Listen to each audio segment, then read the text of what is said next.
Muchísimas gracias por continuar en contacto con nuestro tema de hoy. Queremos presentarles a ustedes qué opinan los usuarios de Twitter respecto a la temática que estamos abordando de hoy, Cali Afro entre el cununo y la marimba. Veamos. ¿Qué opinan sobre este tema algunos usuarios en Twitter? @confama. La música del Pacífico colombiano ha trascendido fronteras gracias a su identidad. Por eso, la riqueza cultural de esta región se disfruta y se exalta en el país. Un encuentro imperdible para escuchar en familia. @DianaMarcela97. Este año Petronio ha hecho todo lo posible. Mostrar a una Cali como ciudad afro y tapar lo racista que ya es la ciudad. O sea, en cada intervención que Cali esto, que Cali lo otro. Que quede claro que no tengo nada en contra del Petronio, pero sí de esa propaganda. @Don Juan Giraldo. En Cali ya empezó la fiesta del folclor, la gastronomía, la música, el baile, el arrechón, el Pacífico y nuestra negrura, la fiesta del sabor, los cununos, la marimba, el ritmo, y yo en Bogotá. ¡Que viva el Petronio Álvarez! @AndrésMontes92. Yo no entiendo por qué el Festival del Petronio lo hacen en Cali. ¿Acaso los caleños hacemos el Festival de la Salsa en el Pacífico? Bárbara Portocarrero. Ella es una representante del Pacífico porque es de Buenaventura y actualmente Cali es llamada capital del Pacífico colombiano. Región del Pacífico colombiano la comprenden Valle, Cauca, Nariño y Chocó. Cali sí es ciudad del Pacífico. Recuerde seguirnos en nuestras redes sociales. Diferentes opiniones de usuarios de Twitter precisamente sobre la temática que estamos abordando el día de hoy, y para ello hemos invitado a expertos. Nos acompañan los profesores Carlos Cataño, Carlos Velasco, Janet Riascos y Paola Cano. En esta sección del programa queremos hablar sobre los instrumentos. Hemos dicho Cali Afro entre el cununo y la marimba, y vamos a hablar precisamente sobre la historia que hay detrás de estos instrumentos. Y mi primera pregunta es para la profesora Janet. ¿Qué historia hay detrás de los instrumentos como la marimba, que es lo que los caleños o en general el público más escucha o más se refiere cuando hablamos de la música del Pacífico? Adelante. Pues la marimba es la reina del sur, que detrás de la marimba se teje todo un ritual como el hacedor de marimba va al monte, corta su palma de chonta, que es el nombre genérico porque puede ser de chontaduro, de gualde, de bambil. Entonces ellos saben que la tienen que cortar en menguante. Cada uno hace su ceremonial para la marimba, empezando que la marimba se afina a oído. Entonces el marimbero tiene que afinar su marimba a su manera, no para tocarle a otras personas. Esa marimba es imitación, en un principio la forma de construirla, de tocarla, es una, ¿cómo le digo?, de imitación al balafón africano que se tocaba en el suelo. En el Pacífico, en sus inicios, se colgaba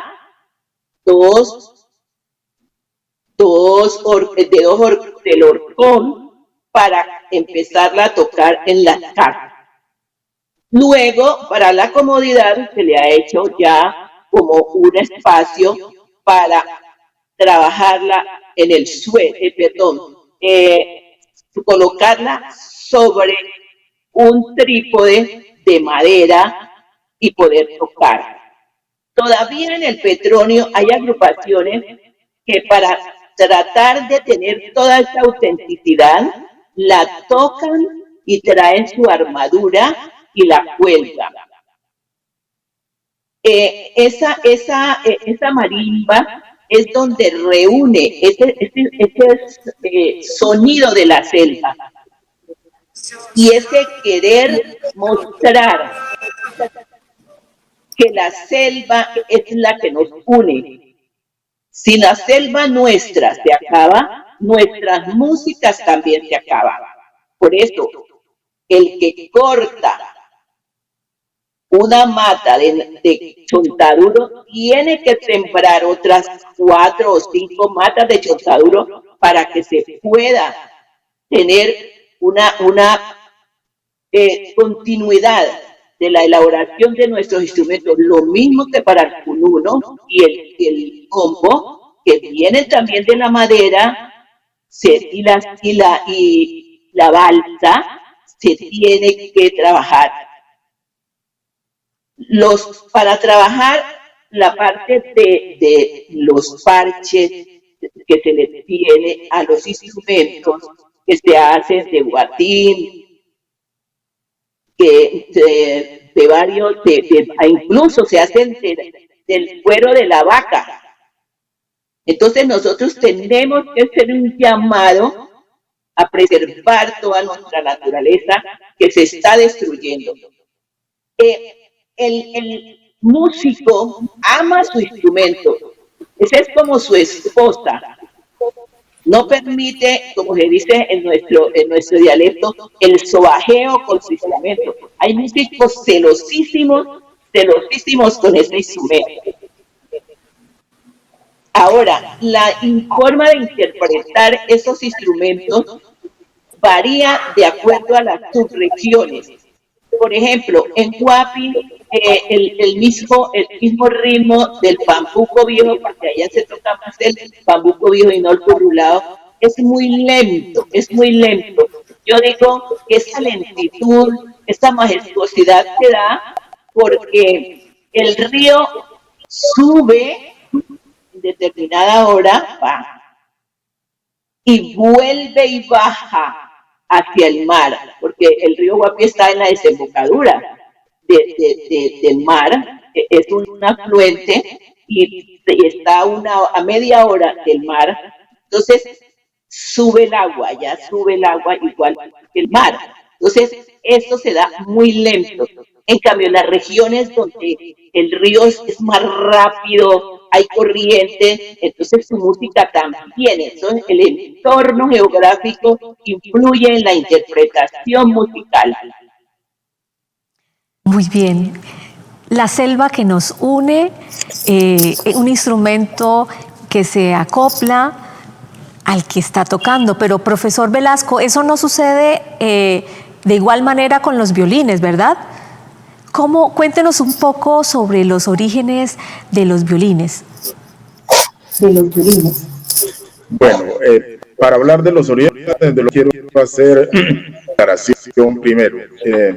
Ustedes saben, y los escuchas televidentes, que desde la llegada de las poblaciones africanas al continente americano, han habido varios procesos que han dado ese aporte del África, más atrás pues del Egipto, del África precolonial, y eso lo han hecho a través de muchas estrategias. Una es la negación de que estas culturas tenían saberes, de que eran, digamos, una mano de obra muy bien calificada, por eso llegan al norte del Cauca, al Pacífico, a explotar la minería. Ellos, digamos, con esa concesión de negros, como el lenguaje que cree el esclavista, que negro significa esclavo y animal, y etimológicamente viene de necro, que significa muerte, podrido. Esos eran los calificativos de estos señores hacia las poblaciones africanas. Uno, para justificar la esclavización, pero también para, digamos, negar que en esas culturas habían saberes. Entonces, desde esa piba, doy respuesta a su pregunta, porque lo que se ha querido dar a entender es que el violín llegó de Europa, trajeron los curas y los africanos aprendieron a tocar por imitación, cosa totalmente falsa porque la desmiente la tradición oral del norte del Cauca, la desmiente porque si hubiera ellos estaría en la música Cauca, de Popayán, de sus alrededores, de Piendamó. El violín está en la música Zafros del departamento del Cauca, en el Valle del Patía, en el norte del Cauca, que me motivó a mí a escribir el proyecto, crear una nueva modalidad en el festival.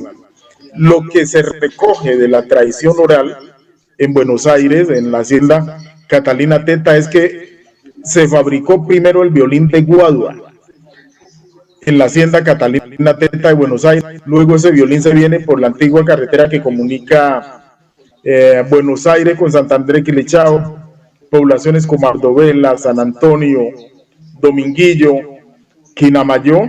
Llega el violín que viene a lomo de bestia, carretera por el río Mazamón. Cuentan, cuando hacía mi investigación doctoral, de que a veces ha crecido y tenían que esperar 3 o más esperar que el río bajara Morrero para poder pasar hacia Santander o de regreso a Buenos Aires. Y nos muestran también los testimonios de la oralidad, que es allá donde, como dijo la maestra Janet, mexicanos tuvieron que hacer un proceso de reinvención, de crear una nueva cultura acá, crear una nueva cocina, de parentelas, porque fueron destruidas con el proceso de secuestro y esclavización. Lógicamente tuvieron que crear sus instrumentos musicales con plantas que encontraron acá. Otras plantas llegan en la diáspora porque hubo una fuerte diáspora botánica en poblaciones africanas. Y mire que dentro de la perspectiva, lo que estoy planteando, arroz es un arroz africano. Acá nos quisieron meter el cuento que el arroz era asiático y existió primero en el continente. Igualmente con este instrumento es reconstruido las haciendas del norte, la hacienda Catalina Teta.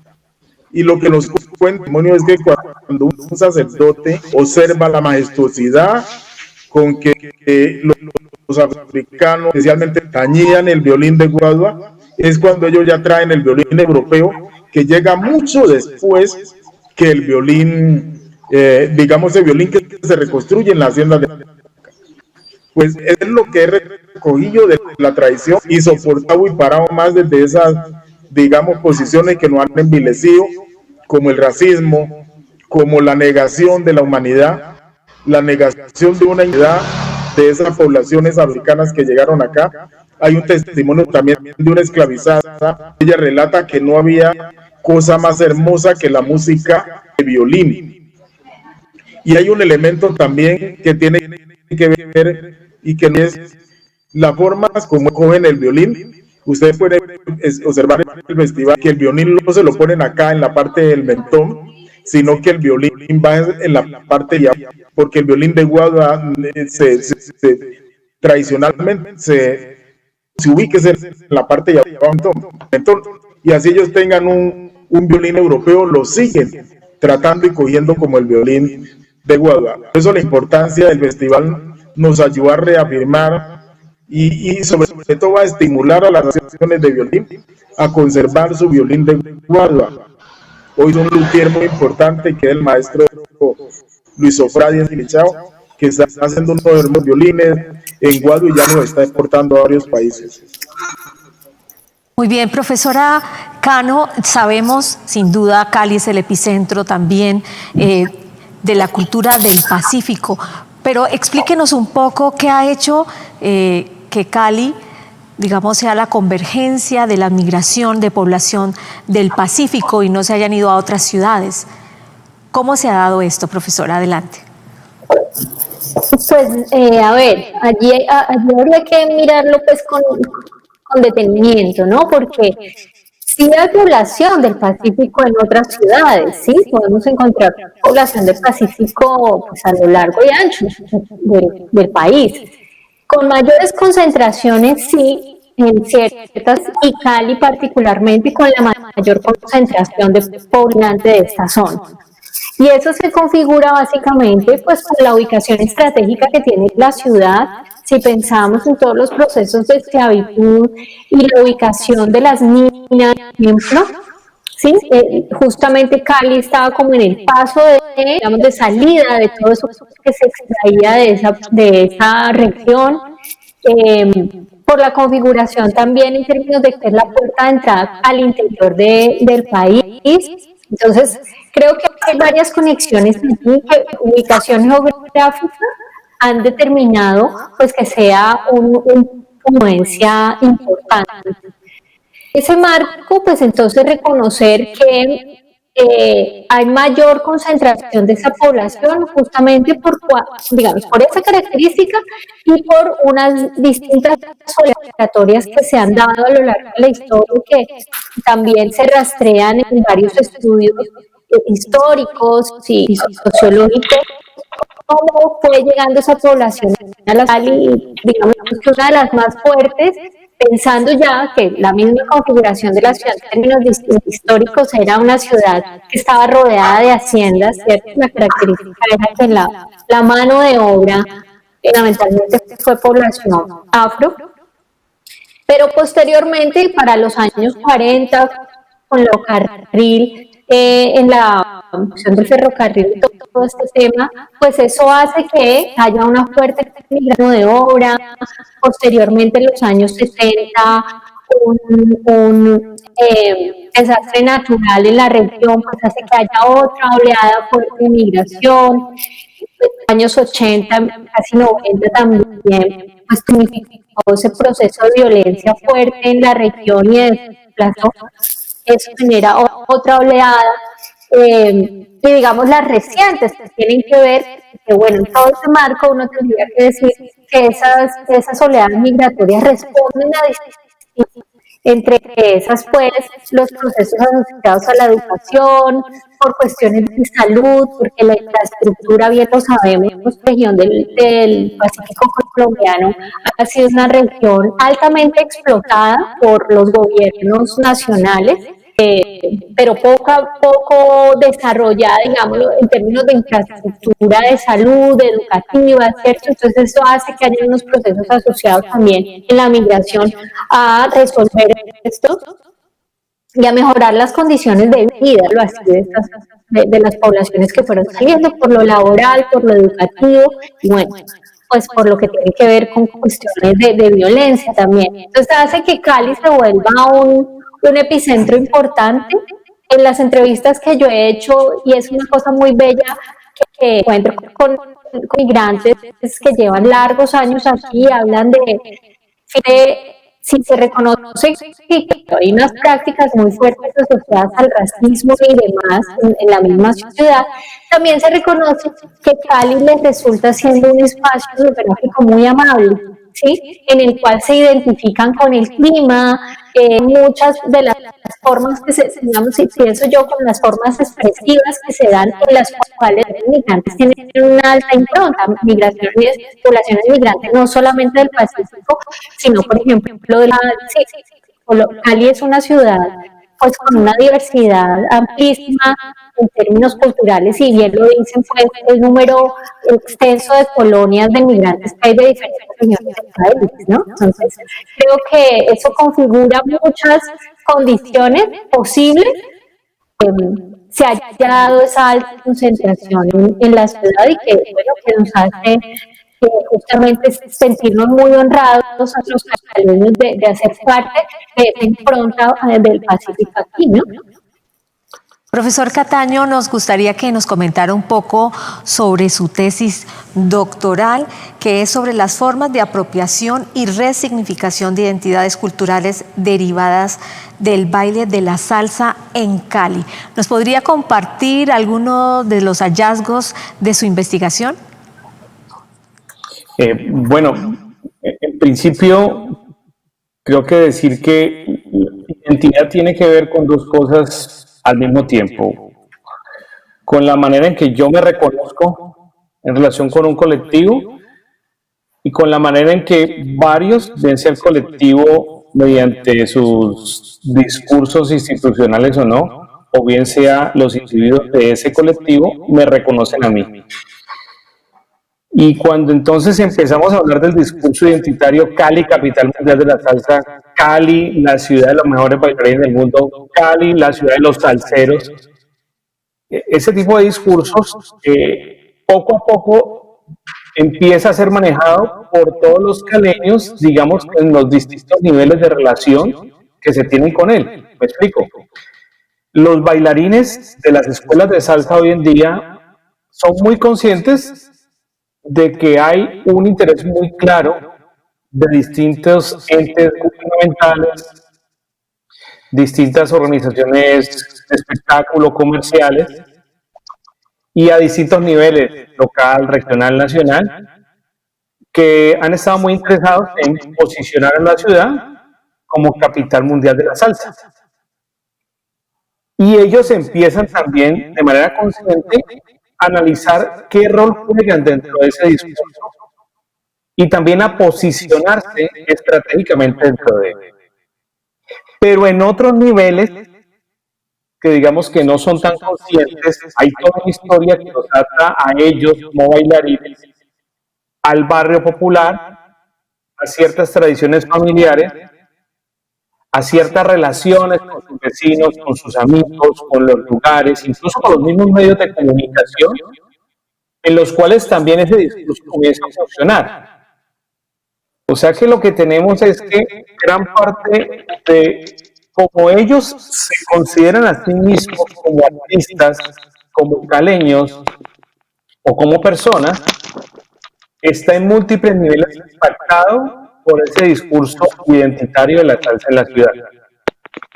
Y hay distintos niveles de apropiación de ese discurso. No sé si es muy complejo lo que acabo de explicar, Fulvia, pero eso es lo que estamos decantando para, digamos, que poder concluir el estudio y el informe de investigación. Muy bien, y ustedes y yo seguimos en contacto después de los siguientes mensajes. Adelante.